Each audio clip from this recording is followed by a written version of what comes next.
Good evening, ladies and gentlemen. For those who don't know me, I'm Chris Rudge and past president. Unfortunately, Mark is sick tonight. He's got a bad migraine, so he asked me to deputise and do the honours for him. So welcome to our February Astro Talk. Tonight we'll hear from Professor Matthew Bales.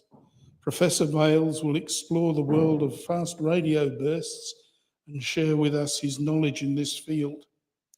Professor Matthew Bales is a former Australian Research Council Laureate Fellow and Director of the Australian Research Council Centre of Excellence for Gravitational Wave Discovery, OzGrav.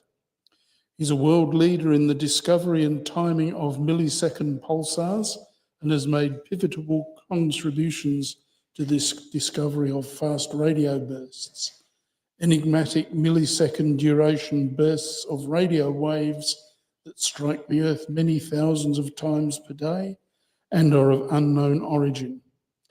In 2023, I don't think you're that old, Matthew. Just feel it sometimes, like the rest of us. In 2023, this was recognised when he was awarded the Shaw Prize in Astronomy. Following Matthew's talk, we'll hear from Bill Stent, the telescope Gent, about what's in the sky for February and March of 2025.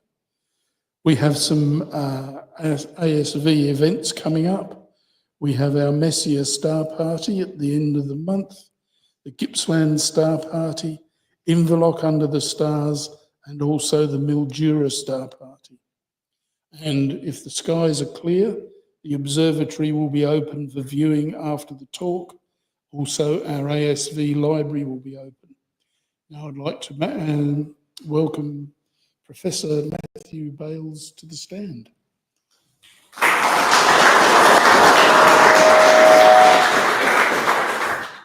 Thanks very much. I think it's been 7 or 8 years since I gave a talk, so it's well overdue. And I thought I would give a talk about the discovery of fast radio bursts, because I think last time I was here, I talked about gravitational waves.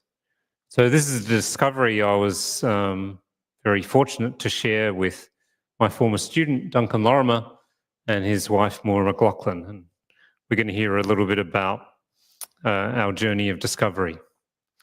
So in astronomy, most astrophysicists are trying to work through the big questions, like what's the size and age of the universe?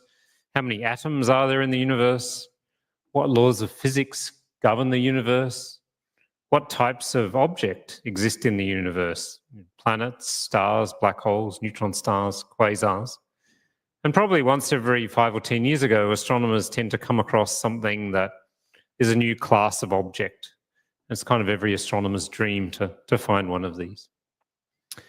So this talk, I'm going to talk about, first of all, our universe, and then the changing radio universe, the discovery of something that's now known as the Lorimer burst, the discovery of the cosmological population of bursts, how some of these bursts repeat, and what you can do with them. So we're used to living on this lovely blue dot in a cosmic ocean, if you like. But most astrophysicists aren't that interested in the Earth or the planets. We're more interested in the night sky and what lies far beyond the Earth. The sun is just one star in a few hundred billion in our own galaxy, and we think that there's a similar number of galaxies in the universe to stars. Our nearest neighbor galaxies are these guys, the Magellanic Clouds, and they're going to play a part in our story. So there's the large cloud, small cloud, and of course, sitting next to the small cloud conveniently is 47 Tucani.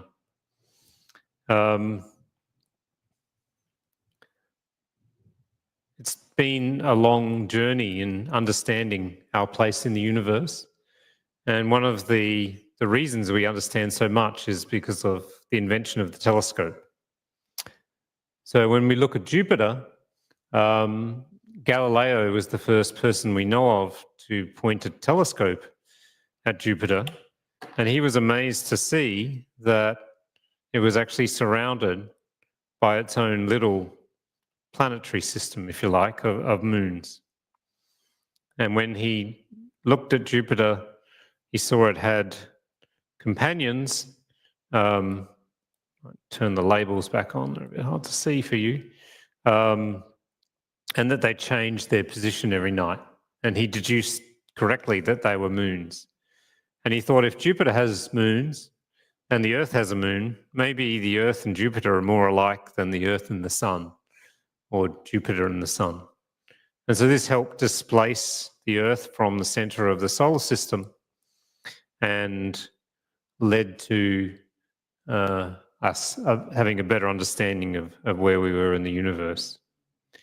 He also looked at Saturn and saw that it had these remarkable rings, although the optics on his telescope were pretty sad. In my professional work, we study the orbits of very compact stars around other stars to understand the laws of gravity. But Mercury, when it was first discovered by the ancients, was seen to have a strange path around the Sun. Later, Kepler and Tycho quantified the shape of Mercury's orbit around the Sun, and it was pivotal in Einstein's proof that the general theory of relativity was required to talk about the correct trajectory of the Mercury around the Sun. We're used to thinking of the Earth as a very large place, but if we could actually place the Earth next to the giant planets, we would actually see that the Earth is actually quite tiny. And this is very important because in the universe, the reason we have the chemical elements is because of stars like the Sun actually burn hydrogen and helium, and they are massive chemical factories. And you could actually fit 1 million Earths inside the Sun. And we can see that in this nice interactive animation. There's our little Earth over here. There's the Sun. We can fit about 1 million Earths inside the Sun. But the Sun isn't actually very big by astrophysical standards. If we were to put the Sun next to a star, say 20 times the mass of the Sun, it would actually be quite tiny. And here we can see the size of the Sun compared to a star like Rigel, which I'm sure many amateur astronomers are very keen on.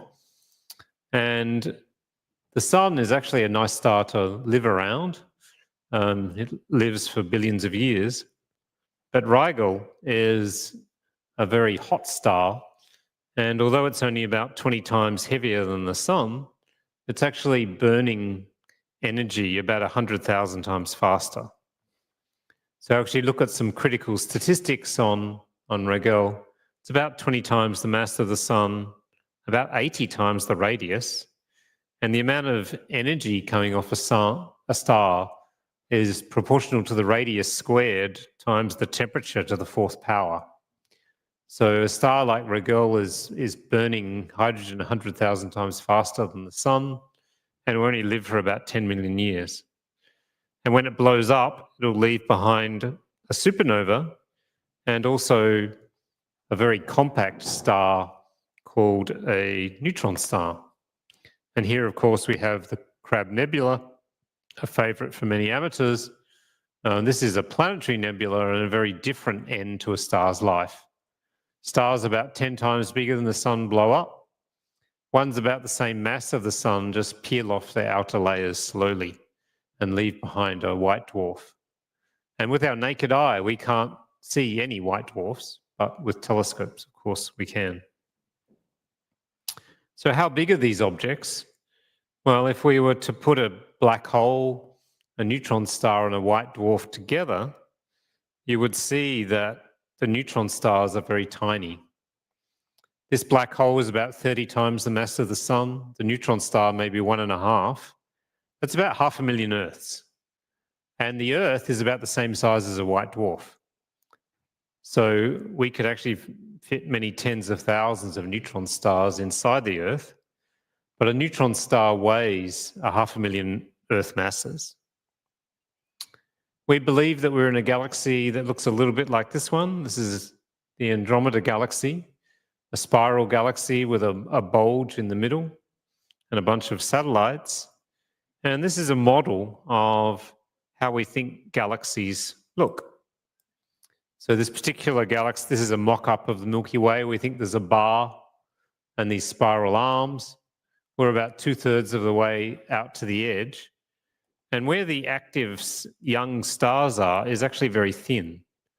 So you'll see when we flash past this pretend Milky Way, the disk of stars is very thin. And that's where the massive stars are born. And in our story later on, we'll see where they reside. Some galaxies are kind of boring. Elliptical galaxies don't have the rotation to cause them to collapse into a pancake, and they only have typically one episode of star formation, and most of the stars are red or dead. And then there's the Magellanic Clouds, which are our nearest neighbours. These are what's called very metal-rich, very metal-poor galaxies. They're still undergoing their first round of star formation. And the way stars behave in these galaxies is quite different than the Milky Way, where we've had multiple generations of star formation. And this little guy here is one of my favorite objects in the sky, 47 Tucani, also the home of many neutron stars. We think that the universe is actually made up of filaments of material, and this is a simulation of the large-scale structure of the universe. And in this, whoa, sorry about that. I didn't realize that button meant leave the talk. We'll quickly go back to the universe. And I'll be very careful which button I press from now on. But we think that each of these dots actually represents thousands of or hundreds of galaxies. And you can see the structure of the universe. I used to be completely disinterested in anything to do with the structure of the universe because I worked on neutron stars, most of which were in our own galaxy. But as it turns out, I needed to learn some cosmology. So if instead of using an optical telescope to look at the sky, you use a radio telescope, you get a very different view of it. This is the center of our galaxy. And this was taken with the magnificent Meerkat radio telescope. It's 64 dishes in the desert in the northern part of South Africa. And you can see all of these filamentary things. These are actually supernova remnants. And my favorite, I'm sorry to do this to the cameraman, is this little guy here. That's actually a supermassive black hole spewing out material far beyond the Milky Way. The Parkes Radio Telescope is central to my story. I've spent about 2 years of my life observing with the Parkes Telescope, and it's in New South Wales, and it's 64 meters from edge to edge. And up until about 5 years ago, this was the most powerful radio telescope in the Southern Hemisphere and responsible for a large number of discoveries. It was pivotal in working out how the quasars were distributed in the universe, and it actually used a lunar occultation of 3C 273, which was a quasar with the moon to work out its position on the sky. And then Schmidt from Caltech worked out that the object they were looking at actually had a redshift, and that redshift meant it was one of the most luminous objects in the universe. It was actually the first discovery of a black hole. So I'm now going to talk about the changing radio sky. And this radio telescope, which doesn't look very glamorous, was actually near the University of Cambridge. And they had built all of these dipoles and wires. And this telescope was phased in such a way that when a radio wave came in, there was a beam on the sky that was in focus. And Hewish was an expert on the interstellar twinkling of quasars. And so he recruited Jocelyn Bell, who was a PhD student, and they did something very unusual in radio astronomy back in the 60s, and that was they removed the integrating time constant in their circuitry, which used to average out all the radio signal. And the reason they averaged out the signal was because they believed there was nothing in the radio sky that would change on short timescales, except for twinkling quasars, which were very small. So Jocelyn's task was to discover more quasars, and instead she discovered the first radio neutron star. So this was her chart recorder. This is a bit of paper. We used to have a pen that used to draw on the paper, and the paper would go through maybe a few centimeters per hour, and you would map the radio sky by looking at how your chart record went up and down. This is an inverted scale, so going down is actually stronger. And she discovered the first neutron star. So the time between these little bumps that are regular here is actually 1.33 seconds. And this was the discovery of the first pulsar. It used to be called CP 1919, Cambridge Pulsar 1919. And it was discovered when I was only 4 years old in 1967.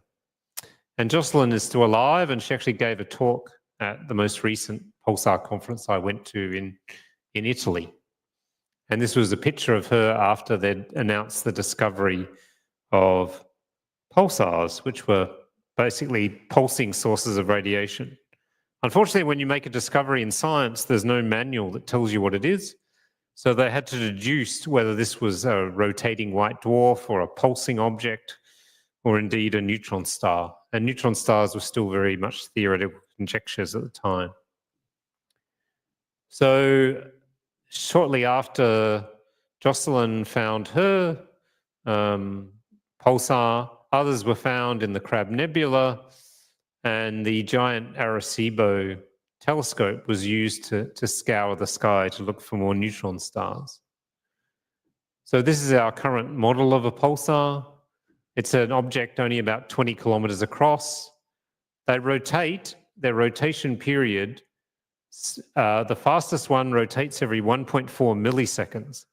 So that's about 700 times a second. So you've got something about the size of the city of Melbourne rotating 700 times a second, which I can't do on this screen, but this particular pulsar is spinning maybe once every couple of seconds. That would actually be a very slow neutron star. Some of them, however, have slowed down to very slow rotation periods and only spin every few minutes. They have amazingly strong magnetic fields. They weigh between about 1.3 and 2 solar masses. And the density of a neutron star is such that a cubic centimeter, like a teaspoon, weighs 1 billion tons. There's now actually about 4,000 known, and most of the ones we know of live in our galaxy. And what we think is happening is that the magnetic field acts as a particle accelerator, and the accelerating particles in what's called the magnetosphere radiate radio waves, and we get a beam of radio emission. And if that beam crosses your line of sight, you get a pulse. And so Jocelyn was fortunate enough to discover 4 of these in her PhD. What they soon discovered when they were looking at these pulsars is that the radio waves coming from the pulsars didn't arrive at the same time at all radio frequencies. And we understand the reason for this, and that is that if you're a radio photon, when you come across an electron, you actually experience a time delay. And that time delay depends on your radio frequency.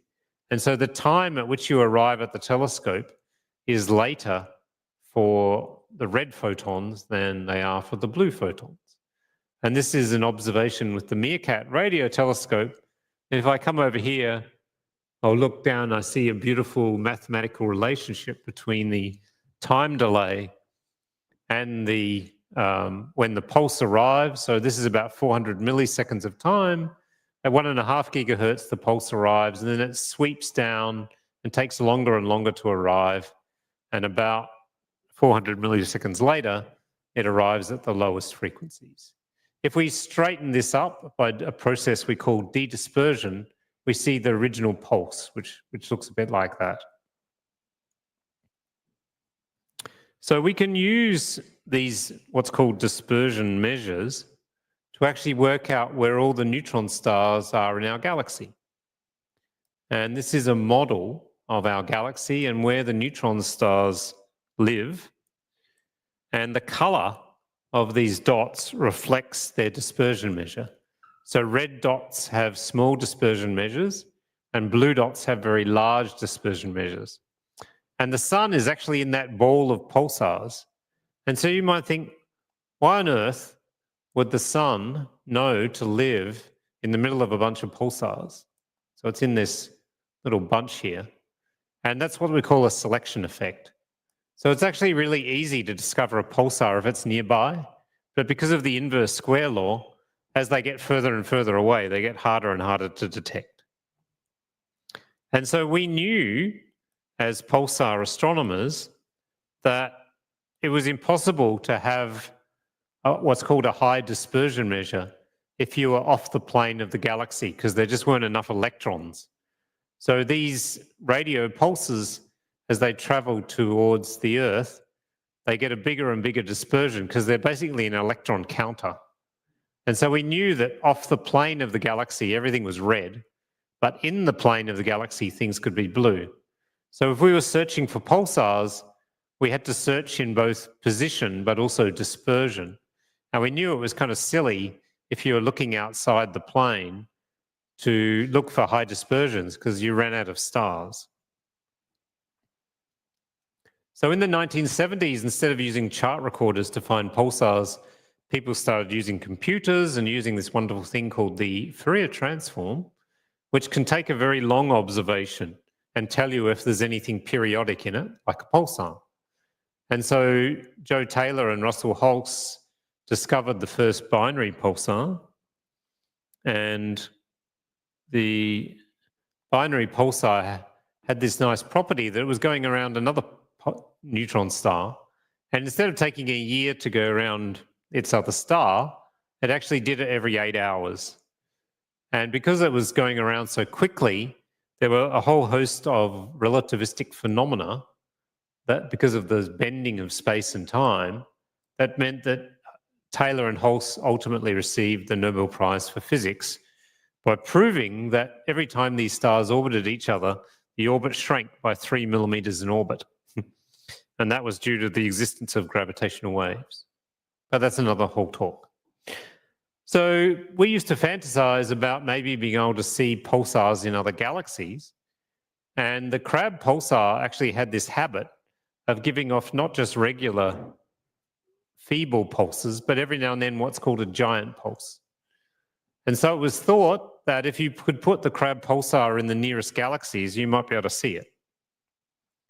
So Maura McLaughlin and Jim Cordes, a couple of friends of mine, used this big 300-meter telescope to look at other galaxies to see if there are any so-called giant pulse emitters in there, and they found nothing. However, Maura thought, well, if I can't see anything in other galaxies, what if I try our galaxy? And she discovered a new class of neutron star that seemed to have no periodic emission, but would occasionally give off a giant pulse. And these things were called the rotating radio transits, or RATs. And it was deduced from a population study that maybe there were as many of these things in our galaxy as pulsars. So they used to have this little computer program that would search their data in time And if a giant pulse occurred, they could measure its dispersion. And if there were a real source came along, it would rise in what we call signal to noise, then drop off again. And they could deduce the dispersion, how many electrons there are between us and the pulsar, or how curved that arrival time was at various times. And this was an observation of a new rat, which had 3 major pulses over the course of half an hour. And if you looked out at our galaxy and you said, where are these rotating radio transients? I've done them in the big blue dot, big red dots. So most of them were near the plane of our galaxy. And if you can see down the bottom here, there's actually a bump, a cluster of pulsars. They're actually the pulsars in the large Magellanic Cloud and the small Magellanic Cloud. And so Duncan and Moira, my colleagues, had the idea to look for these rotating radio transients in the Magellanic Clouds. So they got data from the Parkes telescope, and they plotted a timescale versus luminosity for everything we knew about. And unfortunately, they found that even the brightest, most luminous, what they call rats or giant pulsars, were almost invisible if you put them in the Magellanic Clouds. But they thought they'd have a shot at trying to see them anyway. So this is Duncan when he was younger and more beautiful. That's him with his wife and their firstborn child, who's now at university. And they got data from a survey of the small Magellanic Cloud, and they looked for these rats with the help of summer student David Narkovic. So Frony Crawford had done a survey of the small cloud using something called the Parkes multi-beam receiver, which had 13 patches of the sky it used to look at once. And they'd discovered a bunch of pulsars, and they were searching for these rats as well. So this is an example of the brightest neutron star in the Magellanic Cloud, and you could see every 1,000 seconds or so, or maybe a few hundred, it would give off a pulse that was marginally detectable. And then Dan found that there was this incredibly bright burst at a very high dispersion in his data, but he didn't know what it was. And so I happened to be at the Parkes Radio Telescope with Duncan, and a month or two after his student had found this apparently high dispersion pulse, I asked Duncan if he'd found anything interesting lately. And he said, well, he had this pulse he couldn't understand. The pulse was a bit unusual because instead of just appearing in one of the 13 beams, it had actually occurred in 2. And he had trouble understanding that. And I said I had some lovely software that could plot what's called the waterfall plot of radio data. And so we took the data from these 2 beams, and we were astounded to see this beautiful sweep. And if you, sorry, cameraman, but if you were to look along here, you would see this has a beautiful mathematical relationship of delay versus time. So this is a plot of the intensity of radio emission. There's lots of noise and crap. But then there's this beautiful sort of sweep. And that sweep was because a very bright radio pulse had hit the Parkes telescope. And instead of just appearing in 1 beam, it had actually occurred in 2. And then we realized that it was actually in a 3rd beam, but our software had decided that was so ridiculously bright, it couldn't possibly be real. So what had happened was we had a 1-bit digitizer in our electronics, and when the burst hit, it saturated the system, and everything just went off afterwards because it had raised the mean level. And our software was so clever, it decided, well, that's obviously interference, so it deleted it. But we were lucky to still have this data on tape, and when we reprocessed it, we were astonished to see this bright burst. And this was what we call an 100 sigma event. So you can normally detect things above about 10 sigma in a radio telescope, but this was 100. And this was remarkable, and it became known as the Lorimer burst. And when we calculated how far away it must be, we realized that it was actually so far beyond the Magellanic Clouds that it had been traveling for about 1 billion years. And the idea was that when the burst first left its source, it had no dispersion delay because there were no electrons. As it left the host galaxy, it slightly increased its dispersion, and then it flew throughout the universe for 1 billion years, coming across electrons every day. And by the time it hit the Milky Way, it had this high dispersion measure. And so this was quite amusing for me because I'd never even thought about doing radio astronomy on sources in distant galaxies. We thought it was almost impossible to detect them in the nearest galaxy. And when we plotted the luminosity of the Lorimer burst against all known objects, it was 12 orders of magnitude brighter than anything we'd ever seen in the radio sky. And so this was cause for a massive celebration, and I couldn't sleep the night we discovered this because I thought maybe this is a new class of object and maybe it was going to make us all famous. And the burst was only 5 milliseconds in duration. So at any one frequency, it only lasted 5 milliseconds. But because of this dispersion sweep, it actually took over 300 milliseconds to sweep past the telescope. And this data was actually about 6 years old. So it had been sitting on magnetic tapes, kind of ignored and unloved.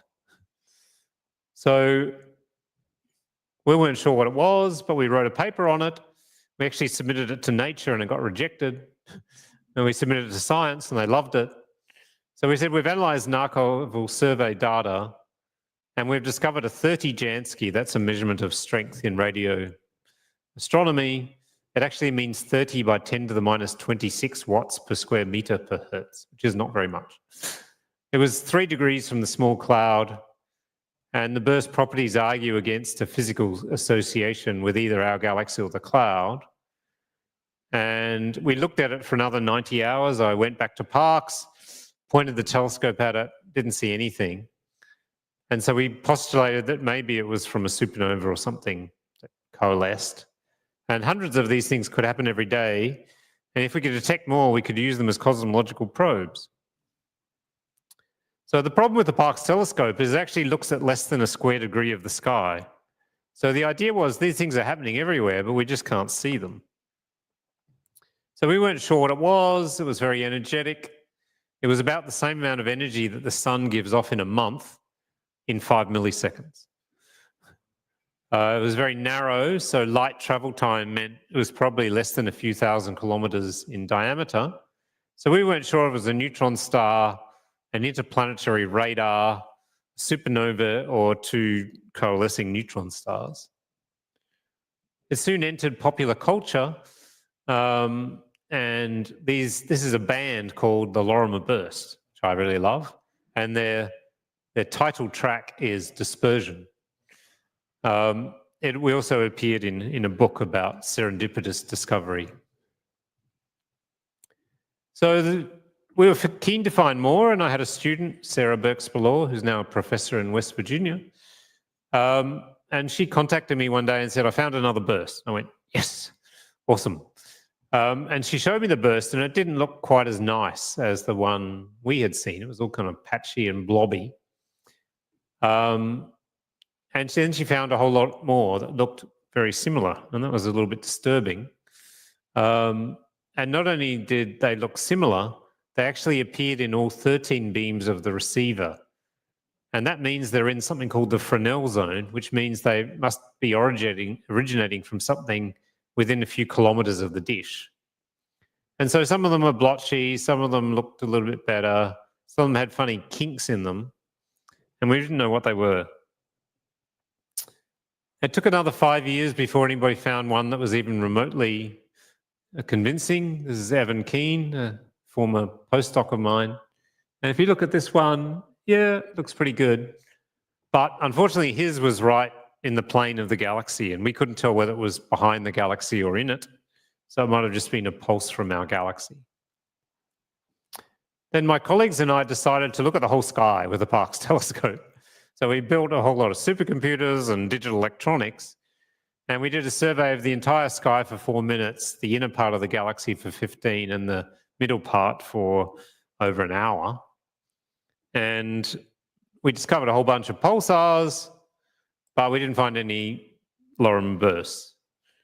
And then one day, Dan Thornton, who was a PhD student of Ben Stapper's, who was my former student and now working in the UK, sent us an email saying he'd found a very bright fast radio burst. And it's amazing, once you found one, he soon found another 3.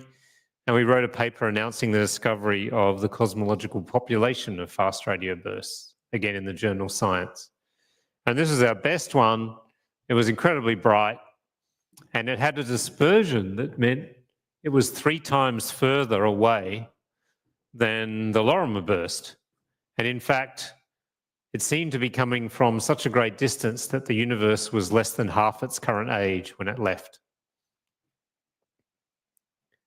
So if you actually plotted galactic latitude, how many degrees off the galactic plane versus the dispersion measure, the pulsars do this nice envelope-y thing.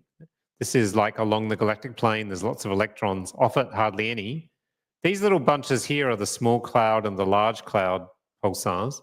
And these were our, what we now called fast radio bursts. Fortunately, the Americans found one with their giant telescope. And at Parkes, we kept finding them every month or 2. Some of them had dual structure. Some of them were quite weak, some quite strong. And this guy here was astonishingly bright and appeared in nearly all of our beams, but especially bright in one of them. And this was just an accident that happened while we were observing a pulsar.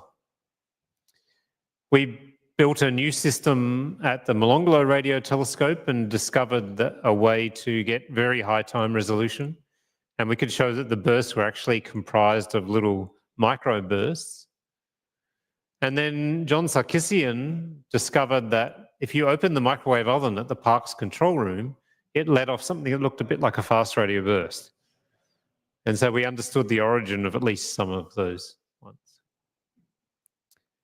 The first one the Americans found was actually observed a lot because they couldn't find any others. And they discovered on one of their repeat visits another 8 bursts, I think it was. 11. And some of them were ridiculously bright. And the next time it went into a sort of repeating mode, they localized it with a very large array to its host galaxy. And they could actually work out the redshift of the galaxy and found the host. And the host galaxy was this tiny little galaxy about 1/10,000th of the size of the Milky Way. That's it there, inside that red circle. It was an incredibly magnetic object. And this little micro galaxy, if you want to call it that, had a very high star formation rate. And so we believe that these probably came from neutron stars in what was called these very low metallicity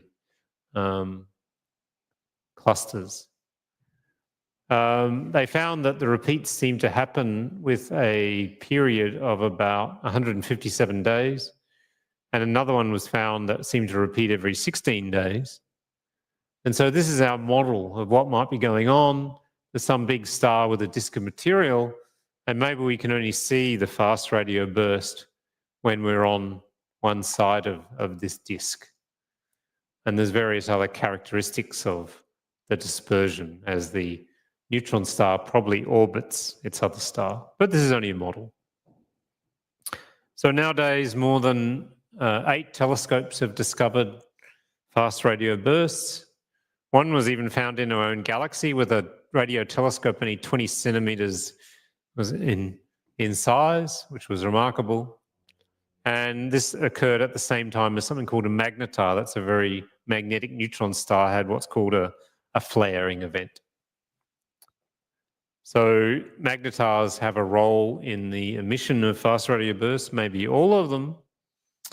And at the moment, the Canadians have built this remarkable telescope that seems to find a fast radio burst every few days. But sadly, they also found one in a globular cluster in a nearby galaxy, which is only 3.6 megaparsecs away. And if they're coming from young neutron stars, you don't expect to see them in globulars. So there's still a few mysteries there. There seems to be different classes of fast radio bursts, those that repeat and those don't. And our friends in Western Australia used the telescope called ASCAP to actually trace the origin of many fast radio bursts. And most of them seem to come from young star-forming regions in galaxies, but a few are coming from ellipticals. These are where all the fast radio bursts that have ever been detected are coming from. The green dots are because of that CHIME telescope, which monitors all of the sky, or the northern sky every day. And you can actually use fast radio bursts to count the number of electrons in the universe by plotting how much the redshift of the galaxy is versus what the dispersion is. And then you get an electron count. In the future, we think you'll better use them to measure the Hubble constant. And most recently, Stuart Ryder et al. Detected one that could be traced to a galaxy with a redshift of 1. So that was the light has been redshifted by its entire wavelength. And if you now populate this diagram of timescale versus luminosity, this was the original Lorimer burst. And we've filled in all this area of phase space and have a brand new area of astrophysics. So there's lots of open questions. I'm not going to go through all of them. But I did want to thank my colleagues who helped us discover these remarkable objects, all the institutions that support us. And as a happy ending, we were awarded the Shaw Prize, which is a bit like the Nobel Prize for Astronomy, a couple of years ago. So there's Duncan, who's my first ever PhD student. His wife, Maura. That's me. This is Reinhard Genzel, who's a Nobel laureate, who handed out our checks for $600,000 and our gold medals.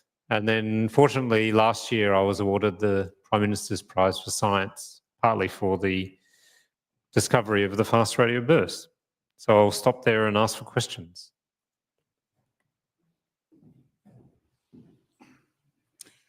Well, thank you very much for that. I think I'll have to go back and check the recording to get some more, take in all that information.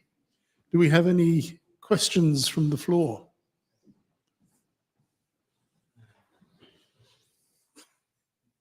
You've boggled them all, Matthew. Are there any leading theories about what they may be? Yes, we know that at least one of them came from what's called a magnetar in our galaxy. Magnetars tend to have a magnetic field about 100 times bigger than an average pulsar. And then magnetic fields seem to be quite unstable and they sort of glitch and reconnect. And it's thought that during those episodes, there's a burst of radio emission that takes some of the magnetic energy and turns it into radio energy. So we know at least one came from magnetar. All the others are speculation. But there are some properties of the polarization of the radio waves that we receive that makes us believe that we're looking at something in a very intense magnetic field. And really the only place in the universe that has very intense magnetic fields are neutron stars.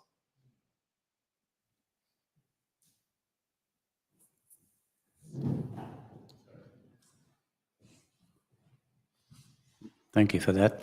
Would a merger of black holes or neutron stars also cause FRBs? So we don't believe that the merger of black holes happens often enough to explain the number of fast radio bursts we see. So if you just say how often do black holes merge, it's maybe once every 10 to 100 million years in a galaxy, whereas fast radio bursts seem to be emitted about every 30 years or so. So the population mismatch doesn't work. We also, theoretically, if black holes merge, the only thing that gets emitted is gravitational waves, nothing else. Neutron stars are a much better candidate, and it would be very surprising if there wasn't a burst of radio emission associated with smashing together two neutron stars, because that's 1 million Earth masses being smashed together in a few milliseconds. But whether or not it gives away a fast radio burst or not is hard to know. And again, the populations just make it improbable. So neutron stars merge in a galaxy like the Milky Way about once in 1 million years, and we need that more once every few tens of years to match the fast radio burst rate. They probably give off some sort of radio burst, but whether or not we've ever seen one is unlikely. We're sort of contaminated by all the magnetar flares, basically. Just to extend the same question to collapsing very large stars when they collapse into a black hole. Is that what they're talking about? So there is something called the prompt emission that we expect to occur when a supernova occurs. But actually, when a supernova occurs, the middle of the star actually collapses in less than a second. And the light travel time to the outside of the star is actually several seconds. So we don't believe that you're likely to get much of a coherent burst that would be very small in duration. But if a supernova occurs in a star that's rotating very rapidly, what tends to happen, it preferentially collapses at its poles, and you get a burst of gamma rays coming out in something called a gamma ray burst. And the gamma ray burst typically lasts for 1 or 2 seconds. And it wouldn't surprise us at all if that was associated with a burst of radio waves as well. But gamma ray bursts are so rare that we'd be lucky to have ever seen one. So there's two sorts of gamma ray bursts. There's what's called the long duration. Long means like 5 to 10 seconds. And then there's the short duration ones. And the short ones are thought to come from neutron star mergers. The long ones are thought to come from supernovae. But good question.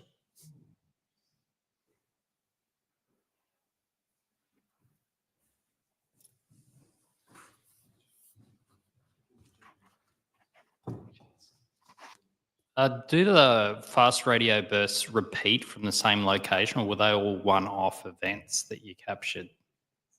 Yes. There's something like 100 fast radio bursts that have been seen to repeat. Yep. Some only twice.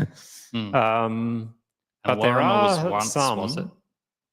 I just actually was with a PhD student today, and he was observing one with Parkes, and he saw 100 bursts in 1 hour. And They're sometimes called hyper repeaters.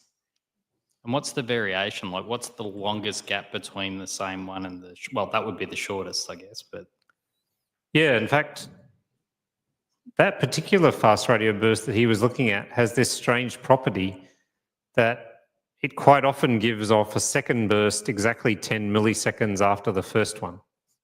And the bursts look almost identical, which is really creepy. And in fact, we made us think maybe our instrument had a ring buffer that was overriding itself or something. So there are quite a few that give off a second burst within milliseconds. There are some which give off a multi-component burst where the gaps are only tens of microseconds. And then there's others that gave a burst off a few years ago, and then we've only just seen the second burst. it's just strange that makes it hard to model something if there's that much variation. I would have thought, but Yeah, it's good. It keeps us in the job. Yes. Every new class of object.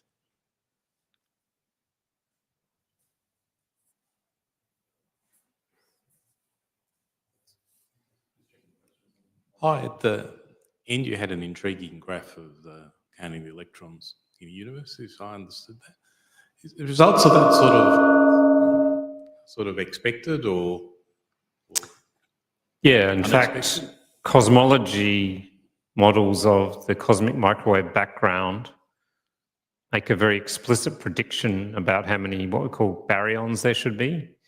A baryon is like normal matter.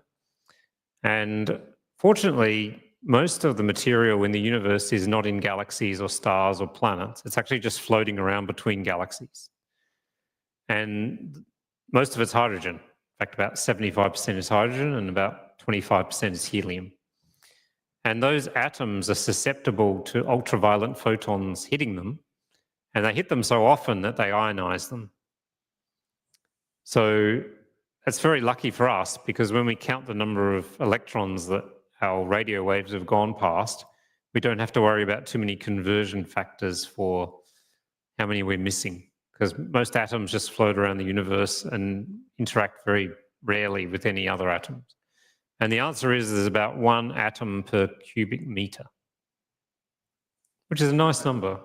I'm glad it's not 367 or something. Elegant. Thanks. Whereas in our own galaxy, there's more like 1 electron for every 50 cubic centimeters. And in air, there's like 10 to the 20 something or other.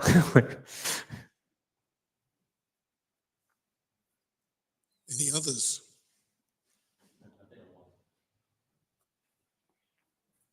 Are there any instruments being designed or built now that are specially designed to look for FRBs, any of the new SKA or anything like that? Yeah, there's one in Taiwan called BURST, B-U-R-S-T-T.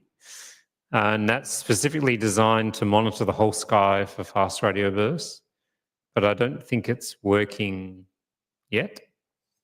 The CHIME telescope in Canada was originally designed to do cosmology. And then one of my colleagues realized that you could add an auxiliary processor to it. I think it's 150 kilowatts, so it goes through power pretty badly. And that searches for fast radio bursts in what we call 1,024 synthesized beams over the whole sky. And those guys are killing it in terms of the numbers of discoveries. There's a telescope in South Africa that's being designed to specifically look for them. But the SKA is supposed to be sort of all things to all people, so it'll do a little bit of fast radio burst work. It will find fast radio bursts further, but it won't find them amazingly often. But it will localize them all to subarc second positions. The Meerkat telescope, I think, finds one about every 2 weeks. The SKA is going to be 3 or 4 times as sensitive, and the number you find goes as the number of telescopes to the 3 halves. So it'll probably find one every 1 or 2 days. And then the Chinese have this amazing telescope called FAST, which is 500 meters in diameter, and it's solid. And they're not very good at finding fast radio bursts because their beam is super tiny on the sky. But whenever you find one that repeats, they look at it and they clean up.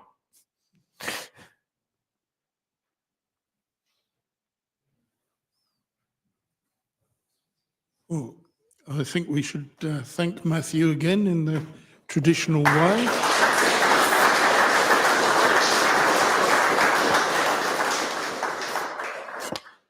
Thank you for coming and spending time with us, sir.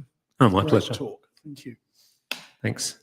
Now we have Bill Stent, the telescope gent, who'd come and tell us about the what we're going to see in the sky over the next month or so. So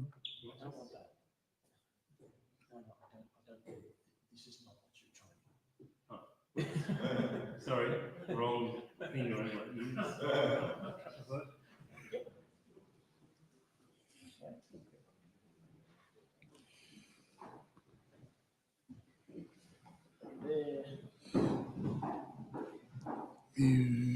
good.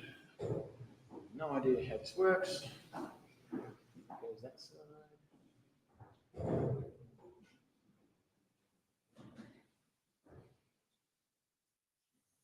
Is that okay? Yeah, it's got the blue lights on. I'm going to need to get rid of this guy.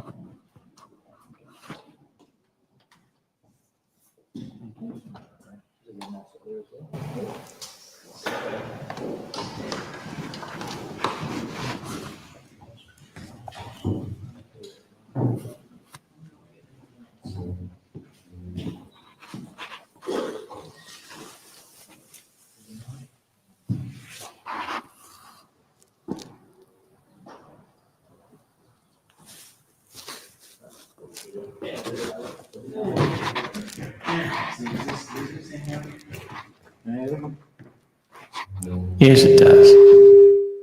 Turn me down. All right. Okay, so what's in the sky? Late February, early March. Good afternoon, people. Greetings, Earth creatures. Today, I'm going to talk very formulaically. These talks follow a specific script. So tonight we're on the lands of the Bunurong and the Wurundjeri Woi-wurrung people of the Kulin Nation. I'm going to talk about, very briefly, general conditions at this time of year. Then I'm going to talk about the usual things. Where's the moon? What the planets are doing? Where to get yourself orientated in the evening? And then I'll talk about suggested targets for tonight, and visual and photographic. And then I'll talk about 5 a.m. tomorrow, and I might talk a little bit about an asteroid, and then I'll look forward to this this month. Okay, so general conditions at this time of year, very high up on the wall there. We're starting to get our night back.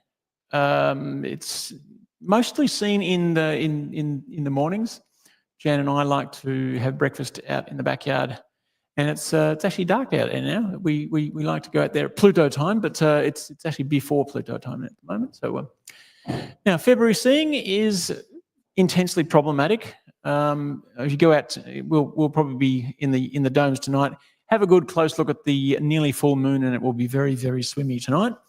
Because the heat is going to be all those little micro lenses. That's fine.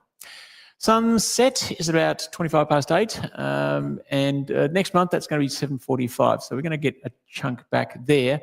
Sunrise 6:45 a.m. Next month it's going to be another half hour, so it's 7:15 a.m. So that's getting quite good. For the younger astronomers, don't get grumpy.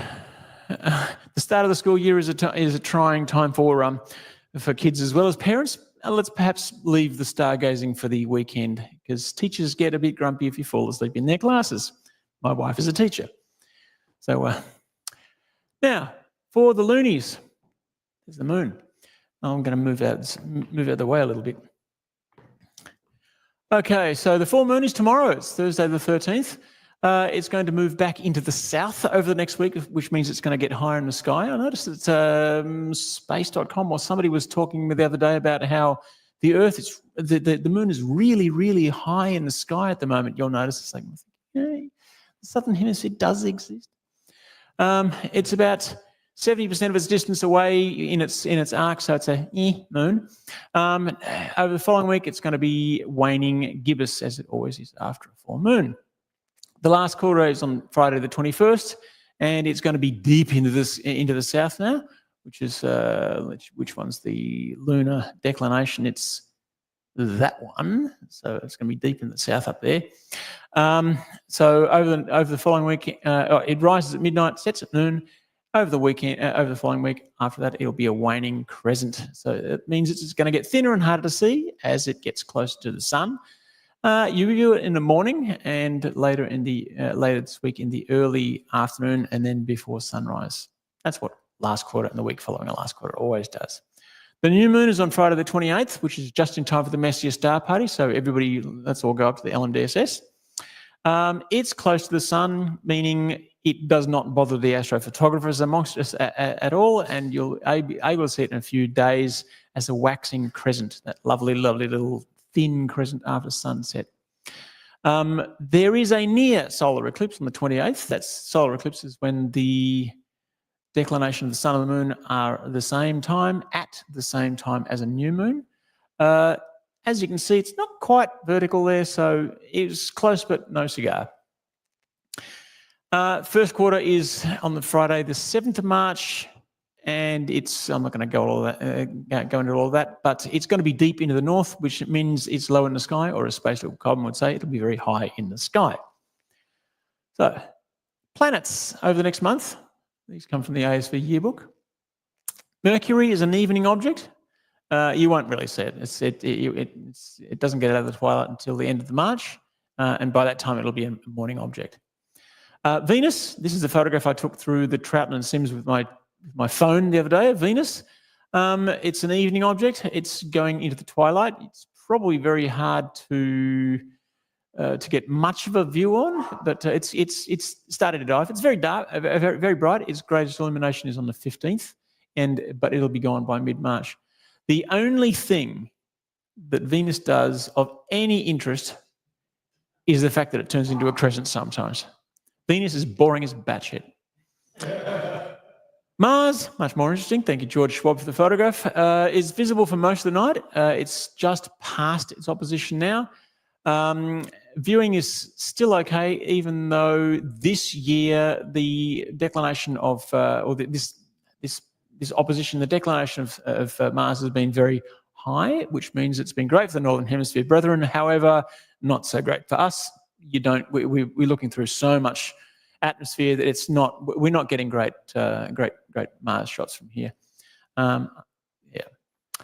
Jupiter sets soon after 1 a.m, but it's still good evening viewing, and that's a nice photograph by Andrew. It's a very nice photograph. A bit of great red spot there. Saturn is pretty much gone for the season. You probably can pick it out of the glare of the sunset at the moment, but the rings are closing on the 23rd of March. That's after the conjunction, so you will actually be able to see that. I'm kind of interested to see that. Come see a completely naked Saturn. It'll be a morning object by that time, and apparently just out of the twilight. So it's going to be very cool because Saturn is not only going to be edge on, but also the Sun is edge onto or almost edge onto the rings, which means that it's not even going to cast a shadow of the rings onto Saturn. So it's just Saturn's going to look like Venus. Uranus is setting ahead of Jupiter just after midnight. So it's still not very far from the Pleiades. It's sort of moving that way. You obviously need a big telescope to see Uranus.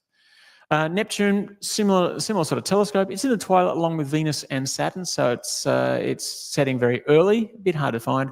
It does set before 10 p.m. I think you'd probably be fairly lucky to see it, but it's going to hang around with Saturn. And Pluto is now a morning object. It rises about 5 a.m. just before twilight. So there are your planets. Okay, so let's get orientated, shall we? I usually start with the Southern Cross. There it is. It's at about 9 o'clock on the dial there. That's the dial with the South Celestial Pole in the middle. Let's get rid of that.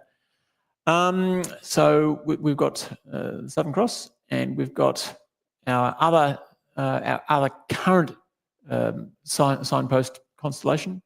Orion is just past the meridian. This is for 10 p.m. So it's probably not actually quite past the meridian at the moment, but it'll get there quickly. Orientation stars. We've got. Let's bring our little dial back because we've got Canopus, which precedes the cross, and then Achernar, which is opposite the cross. Now, the one that you'll probably see the easiest is Sirius. It's fairly close to Zenith. It's just past Canopus on the other side of the Zenith. It's very, very bright, and you can kind of see it because Rigel and Betelgeuse are fairly, not very far away. Aldebaran is on the other side of Orion, as it is always. You'll notice that it is yellow if you have a good look at it. It's also very close to Jupiter just at the moment, so people might get the two of them mixed up if they're not careful, but it's fairly easy to tell the difference. Fomalhaut is getting very low in the southwest. Castor and Pollux are around, so they're easy to spot because they're so close to each other. Also look for Mars, so they make a nice little triangle there. Regulus is coming up and it's rising in the east-northeast, so obviously that moon's going to get out of the way pretty quickly. Planets at the moment. not an awful lot going on in the early evening. Mars is there, and Jupiter is also fairly bright. The other ones, as I spoke about before. Okay, so for the visual astronomers amongst us, I'm increasingly becoming a visual astronomer since my new eyes are working. This is the sky at night, 10 p.m. facing south. Venus is kind of gone. That's the reason why it gets a little red circle there. 47 Tuc is doing fairly well there. You need a bit of aperture to see that, but you can, in a dark sky stage, you can see it naked eye. It's fairly easy to spot. Pieridani, one of my favourites, cat's eyes. It's very, very easy to find because it's just 1 degree off Acamar, so it's very easy to see. You can see it in your phonoscope. The Tarantula Nebula is right on the, well, at 10 p.m. anyway, it's right on the meridian, so relatively easy to spot. If you're in a dark sky site, again, you can see it hanging off the side of the Large Magellanic Cloud there. Pleiades is still around. It's starting to get a little bit late in the Pleiades season, but they're still around, so it's always worth a look. The Orion area, obviously there's a great nebula. Sigma Orionis is a quad system, which is right in the middle there. It's actually quite nice. And the trivia of the day: Sigma Orionis is the thing that lights up that hydrogen alpha region behind the Horsehead. So if we didn't have Sigma Orionis, we wouldn't see the Horsehead. Obviously, there's also the Flame Nebula. If you've got a decent sized dob, you could have a go at that. It's right next to what's the name of the star in the Alnitak. Thank you. It's the star that everyone wants to turn off. So have a go at that one too. Obviously, there's Jupiter and Mars, and Castor is a double, so you can have a go at that. You need a fair amount of magnification to be able to split that, but it's well worthwhile, particularly if you've got the Troughton and Sims, which is a morally superior telescope. There's also Southern Albireo, which is, I think, probably my favourite double. It's actually it's not actually a double. It's an optical double, but they've got very different colours. So it's really nice to have a look, and you can talk about if you happen to be taking a tour, you can talk about temperatures of telescopes, of stars. Finally, you can start noodling about in the crosses area. If you've got a Dobsonian, it's always great to wander around, and there's so much going on just in that area there. There's nebulas and multiple stars and clusters and all sorts of bits and pieces. There's even a planetary in there, around about there. So yeah, have fun with that. Okay, that's enough of that. So photographic targets, I've shamelessly ripped these off the ASV Facebook pages. So thanks and apologies to a whole pile of people. The Tarantula Nebula, it's actually one of my own. The Tarantula Nebula is quite nice. This is from the remote observatory, which is getting there. Pleiades. This is Eddie Pang. I said last month that no presentation is complete without an Eddie Pang photograph. I've got two of them here. So M45 is very nice. There's lots and lots of nebulosity around that. Crab Nebula isn't that great. That's a great shot by Eddie. So the Crab Nebula is, I don't know, we're just talking about this very recently, I suspect. Anyway, in the Orion Nebula, we've got the Orion, the nebula, the Orion area, the nebula itself. We've got the Witchhead Nebula, which is too big for most telescopes, but Minas has obviously got a short focal length there going on. And obviously the Horsehead and the Flame. I'm not going to talk anything about this photograph here because it was taken by an utterly insignificant person. So we've also got Herschel's Ray, which is otherwise known as a Pencil Nebula, which is kind of cute. It's a test image I got from a dome just the other day. And hang on, wrong button. There you go, Rosette Nebula. It's a hydrogen alpha photograph. Rosette is also very large. You need a short focal length to be able to get that. That one is actually a mosaic. Carina Nebula, it's Carina season, or it's coming up to Carina season. It's pretty good from now on, particularly at 10 p.m. because it's going to do that over the course of the evening. So as long as your meridian flip is tamed out, right, you should be able to get like 10 hours on that or something. So that'll be quite nice. I don't know where I picked that photograph up from. Apologies to whoever it was. Diamond cluster. It's always nice to have a cluster in here. I should have got I saw a fantastic photograph by a Canberra astronomer, James Bagley, the other day, taken with one of our telescopes. Just beautiful star colors. I think it was the diamond cluster. As you can see, I'm colorblind. I don't calibrate stars very well. Most of those stars, these stars are not actually green. I'm sorry to inform you, but James's was beautiful, and thank Elon for that. That was just the final thing. All right.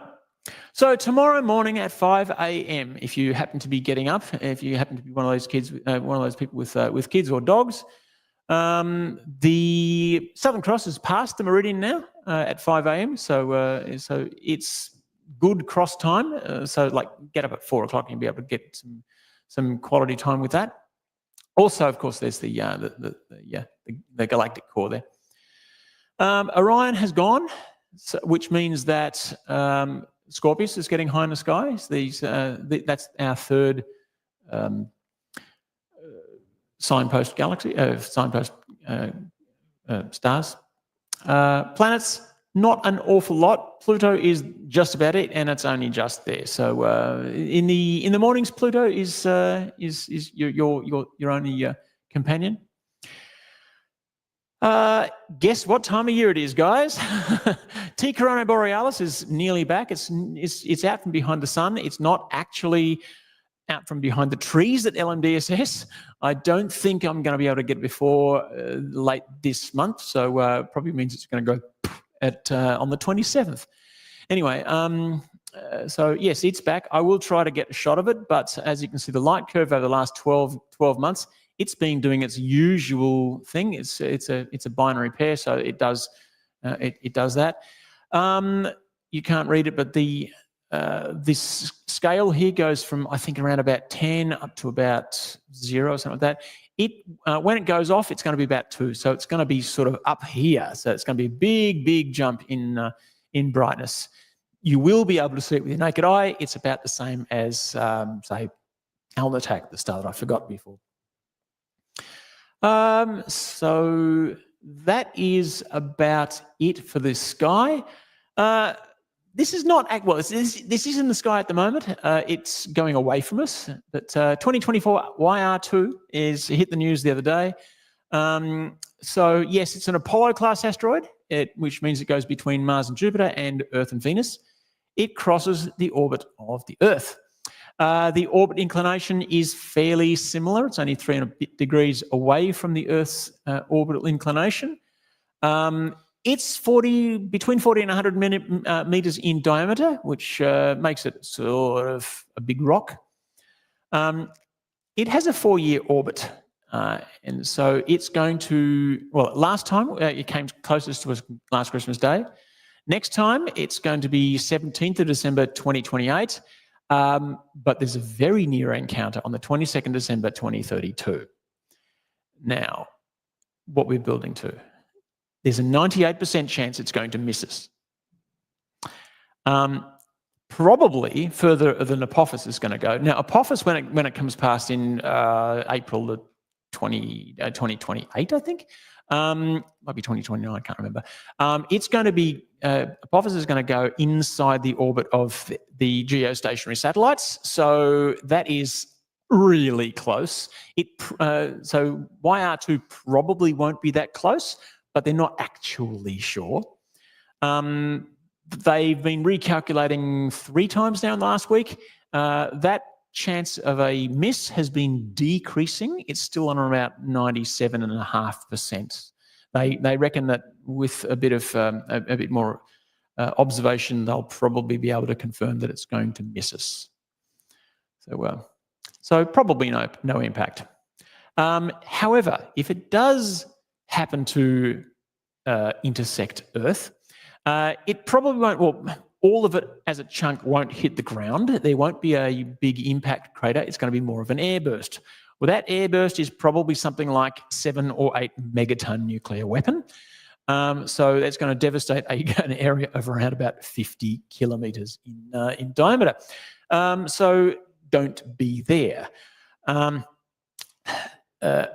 The good news is that, well, I kind of feel a bit bad about this, but look.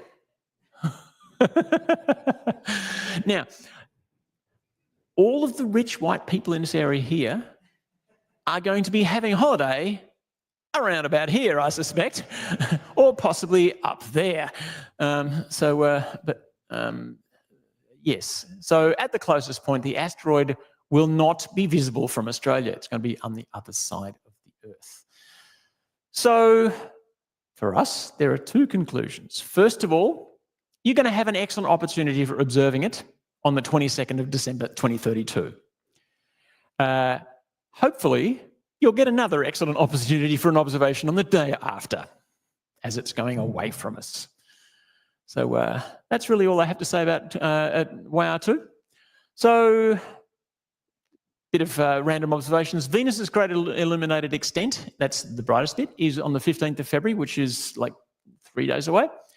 So keep an eye out for that. Well, it's going to look pretty much the same as it does tonight. 24th of February, Mars is stationary. The retrograde is ending. So that probably officially means that the opposition is over and Mars is going away from us. Venus is stationary, starting its retrograde, but because it's an inferior planet, sorry, closer planet to the, not morally inferior, it's just an inferior planet. The retrograde doesn't actually mean an awful lot for visual astronomers.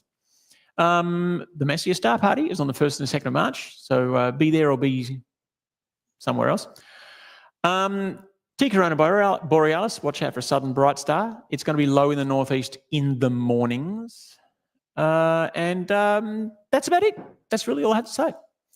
So there you go.